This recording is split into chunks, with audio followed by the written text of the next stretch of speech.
We're back, and today we're going to talk about not so fun topic, but something that I think is real important. And obviously, as you can see above Richard's head, we are going to be talking about the fires in LA, which a lot of other people are talking about. Yeah, But I want to change this up a little bit, and let's talk about how people can rebuild and rebuild safely so this kind of thing doesn't happen again. So that's kind of roughly the topic of what we're going to be talking about is proper materials to use, proper ways of building their homes so that this doesn't happen in the future. And there are examples out there where fires have gone around certain homes that have been built with these kind of techniques, and they work. And there's proof out there in some of these neighborhoods. So before we get started, make sure you hit that subscribe button, dingle on the bell, and of course, leave us a comment below if you've got any questions or comments, because we're always interested in hearing what you got to say. So with that, let's go ahead and get started. And where would you like to start with this? Because I mean, this is a huge topic, Rich. it's a huge topic, but what I don't know. First off, let me start with it. This is really a bad situation for everybody in Southern California. Correct. And I'm, I don't know, last I heard today, maybe 75 dead, 26 missing as of January 15th, Uh-huh. 2025, which is about, I don't know, 75 too many and 26 too many missing. Yes. Um, Kudos to the fire departments and everybody that's out there doing what they can, to the neighbors of the people that are helping their neighbors. I saw a story earlier tonight about people collecting stuff already, to help everybody.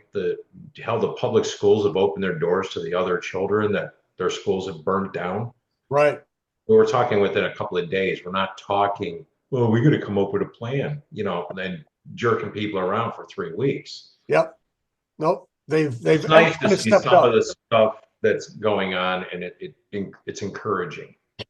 Yes, it is. Yes, it is. So that said, the photograph I was trying to shoot you earlier, it has to do with a lot of the blame for this whole thing. And when we talk about blame, it's not about a lawsuit going to recover anything for anybody. You're not going to bring anybody back. The idea of assigning blame is more like assigning cause. Right. And You want to know why it happened so that you can do something to prevent it in the future so that it yes, doesn't happen again. but right now the focus is on what started the fire. Right. So what have you heard? It's not what I've heard. It's what I've been doing research for a Okay. day and a half. Uh-huh. It could be an electrical issue. I saw one photograph earlier today from the base of a high power tower Right. where there was fire at the base of that tower. Now, was there something hit the lines and it sparked? Highly unlikely, because you know damn well, even 50,000 volts, you can hold on to that wire as long as you're not grounded, right? Correct. So, and I don't know, it used to be PG&E, but I think they got sued out of business and now it's somebody else, right? Because they keep blaming the power companies, and the power company has the right to turn off the electricity if there's wind. Yes. So it's really amazing. So Mike Rao from Dirty Jobs and all that, Right. he's had a couple of interviews lately that he's posted with firemen coming down to fight the fire. He had one with a guy named Edward Ring, who is a consultant. Yes, thank you. Uh-huh. A consultant trying to explain situations and ways to do things better. And you can tell from his interview, and his interview with Mike Rao is over an hour long. And you just sit through some of this and you shake your head. So there's another thing that most people aren't aware of, but this exact same thing happened in 1961. Oh, really? Yes. And in 1962, the fire broke out on November 6th in 1961, and it was the Santa Ana winds, all the same thing. And the Santa Ana winds are very normal in fall. Right. Californians know they're coming. Yep. This might be a little late, so to speak, this late into winter for them, but Uh-huh. it happens. Sure. But in 1962, the LA Fire Department put out a 26-minute film called Design for Disaster. Oh, wow. It's about building houses on hills and not removing scrub and brush and things. And I'm going to be really cold about this, but the damn tree huggers out there who Yeah. don't cut down Woodsy Owl's tree and they don't want to displace a smelt and they don't want to hurt this and they don't want to hurt that, they brought this on. And then, of course, California and Bass, the mayor of Los Angeles, cut the budgets for fire prevention. Hmm. There's no money to go out and clean out the scrub. Their last two winters had above average rainfall, Correct. which caused a lot of growth. Right. And now they're in. Now we go into a drought season with nothing but a shit ton of dry scrub. Yep. It doesn't matter if it was a match, electrical, car backfire, a cigarette. It doesn't matter. Hmm.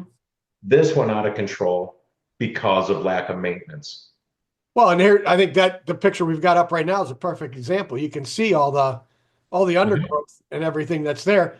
But even the trees that are maybe maintained, but they're going to be really dry because there hasn't been any water. So, and no rain. So even those are going to go up. So, and when you go through your pictures, you'll show pictures of neighborhoods just burned to the ground. Yep. Yep. That's exactly what happened out there. And Like a that. lot of that, sure. Some of it is the way the house is built. We're not going to argue that, right? You know, a lot of these houses still have wood shingles, you Yeah. know, split cedar shakes. So cover your house in matches and expect something to change.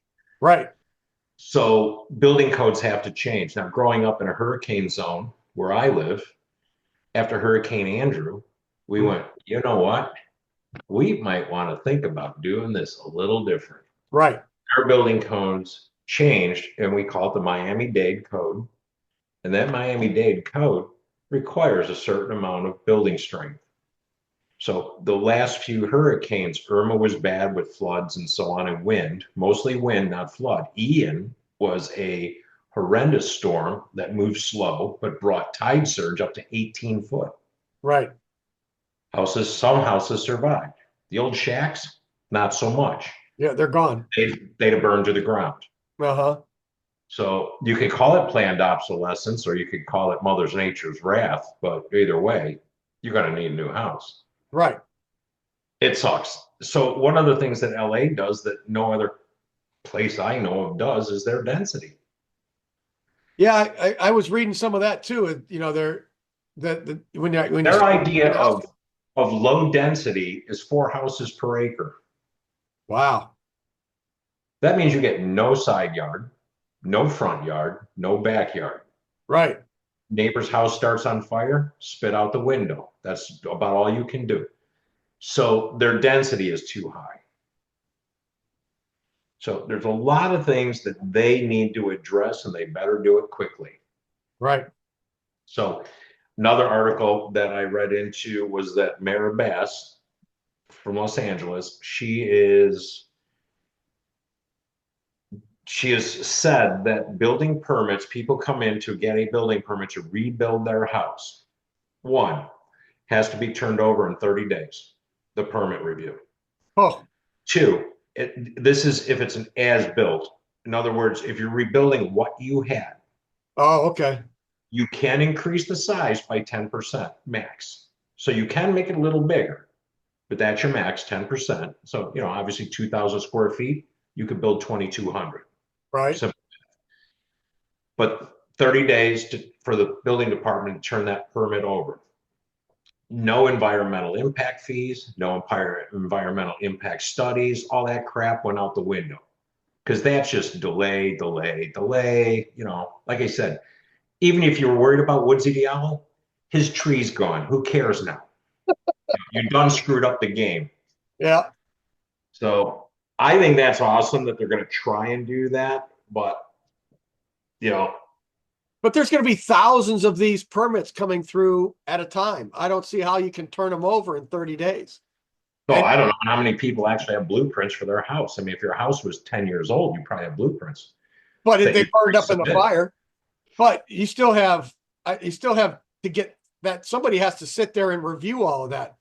And how many are you going to review in a day? That just seems like a huge task. It's not feasible, you know? No, I, no, no. I don't disagree. I mean, I don't know how many houses are gone at this point. I think it's so in 1961, 1,248 homes burned down. But okay. in 1961, the population was far less than it is right now. Oh, sure. Half. So let's call it times 10. It'd be 12,000, I think was a number I think I kind of heard. Yeah. Something like 12,000 homes. So yes, that's a lot of permitting. It's a lot Yeah. of inspections. But I think it drives me crazy that this is so much so preventable. You know what I mean? And yet nothing was learned from the fires in 61, warned in 62, and people have been talking about it for years, but nobody's done anything. So, and then here's the last thing to this: when you're talking about building permits and who's going to do all those reviews, they had Maria Shriver on the Today Show last week. Okay. She was on there and she was saying the biggest thing that California faces is, will these people stay? Will they rebuild? Right. Because California has ridiculous taxes, some really stupid, god awful rules. You have high taxes, you have high crime rates, you have, it's a sanctuary state. So you have a lot of, whether you want to call them illegals, or I will call them illegal aliens because that's really what they are. You've got all these homes too that were not insured for fire. So how many Well, of that these? goes back to the insurance crisis they have there for fire, Yeah. which to me, an HO1 homeowners policy was always fire. That was your HO1. That was your bare bones homeowners policy was fire. Right. Those people that didn't have the fire insurance, are they going to be able to rebuild? Are they just going to end up selling their lot off to developers? And, the developers are going to come in and throw up some new ones. So, who knows how that's going to play out, but there's going to be a certain percentage of these people that can't rebuild.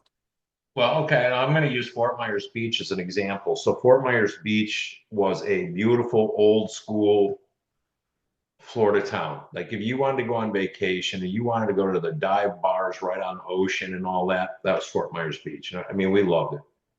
18-foot surge comes through there and it stays for 5 hours. Uh-huh.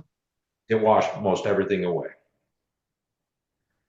To rebuild to the new standard, Miami-Dade, you can't go back and put mom and pop's clam shack back up. It's got to be elevated. It's got to be blocked. It's got to be, you're talking $3 million to build it. The owner is 60 some years old. He goes, I just don't know if I can do it. And then, like you say, here comes a developer. I'll give you $13 million for that piece of sand. Right. Done. See ya.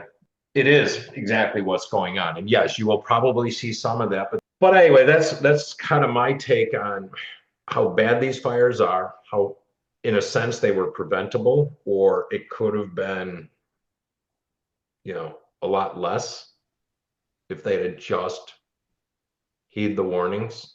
Yep. Well, it's never going to happen. It's never going to happen to me. That attitude is pretty much everywhere about everything. So, and it hadn't happened yet, so it wasn't going to. And that 1961 or whatever you said, 62. The That fire was in that was in, 61. Well, yeah, here's the none crazy of that thing. was on anybody's mind. In 1961, that fire started on November 6th. It burned like 20,000 acres. They had it out the day later. Holy smokes. This fire's still going. Again, it was wind direction. If you watch the movie, it's Yeah. called Design for Disaster. You can Okay. find it on YouTube. Okay. It's cool. And what's really, not only is it a cool movie to watch, but what's really sort of scary is you'd swear you're watching what you saw last week. It's just a replay. Well, not a replay. It was, you know, 60 years before this. Right. So it's never just one thing. It's a series of things. Absolutely. And then, you put all those holes together and then you get this. You pull any one of those pieces out of it and none of this happens. So Right.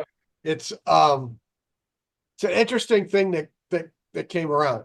With that, we've kind of discussed some of the issues that are going on and and some of the things that possibly prevent it. So let's stop this episode here. And what we're going to do now is next episode, we're going to talk about how should you rebuild these homes so that this kind of thing doesn't happen again. How do you And protect yourself? yes, and so we'll do one on that, and then we're going to do another one on, okay, your house survived. What can I do to prevent this from happening to my house in the future? So we're going to kind of break this up into three Bunch of parts, segments. whatever. Right. How can we rebuild? What do we need to look at? Okay. All right. So with that, hit that subscribe button, dingle on the bell, and of course, leave a comment below if you got any comments. And join us on the next one. How can we rebuild, and what should we be using materials wise to rebuild these homes? So with that, I'll say keep it square and level. Till next week. Till next week.